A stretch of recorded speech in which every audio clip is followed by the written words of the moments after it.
Mheshimiwa Rais katika kuzungumza na wazee wa mkoa wa Dar es Salaam atatumia pia nafasi hiyo kuhutubia taifa.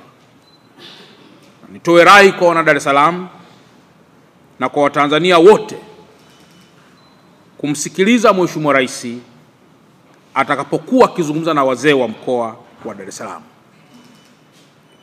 Hii ni moja ya hatua kubwa anayoichukua Mheshimiwa Rais wa Jamhuri ya Muungano wa Tanzania ili kuhakikisha nchi yetu si tu inaendelea kurejea katika amani, lakini pia inaendelea kuwa kitu kimoja, inaendelea kujenga taswira njema ndani na hata nje ya taifa letu, lakini inaendelea pia kukuza na kuimarisha diplomasia yake, ikiwa pamoja pia na kuhakikisha nchi yetu inaendelea kuwa kivutio cha uwekezaji kwa mataifa yote.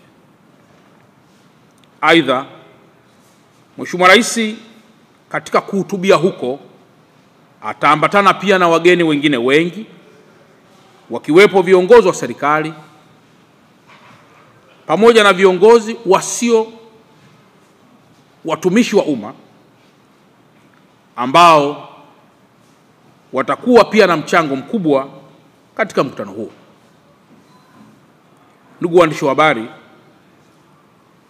mkutano huu mkubwa ambao Mheshimiwa Rais atahutubia wazee ama atahutubia taifa kupitia wazee katika ukumbi wa Julius Nyerere International Convention Center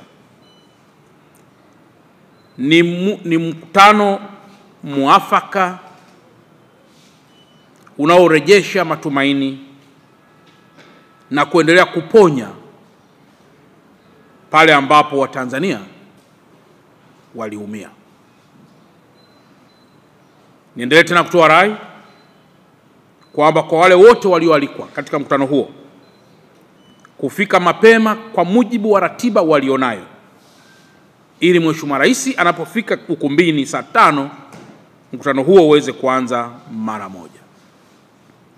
Baada ya kusema haya, niendelee tena kuwaasa wenzangu wa Dar es Salaam kuwa Dar es Salaam bado tuna dhamana kubwa ya kuendelea kulinda amani ya mkoa wetu, na kutokana na umuhimu wa mkoa huu, tutakapoendelea kuharibu mkoa wetu tutahatarisha si tu amani ya mkoa wa Dar es Salaam, lakini pamoja na kusitisha baadhi ya huduma kwenda kwenye mikoa mingine au kutoka kwenye mikoa mingine kuingia ndani ya mkoa wetu.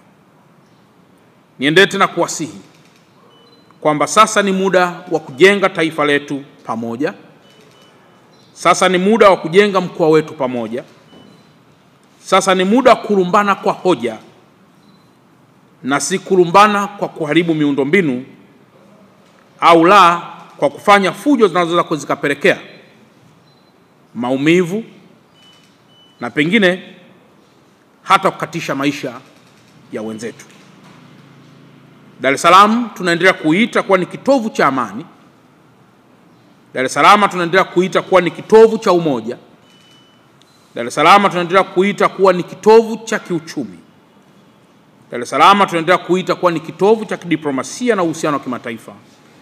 Na kwa mantiki hiyo, mtu yoyote anayo dhamana pana ya kuhakikisha taswira hizi zote nilizokushazitaja zinalindwa kwa nguvu zote.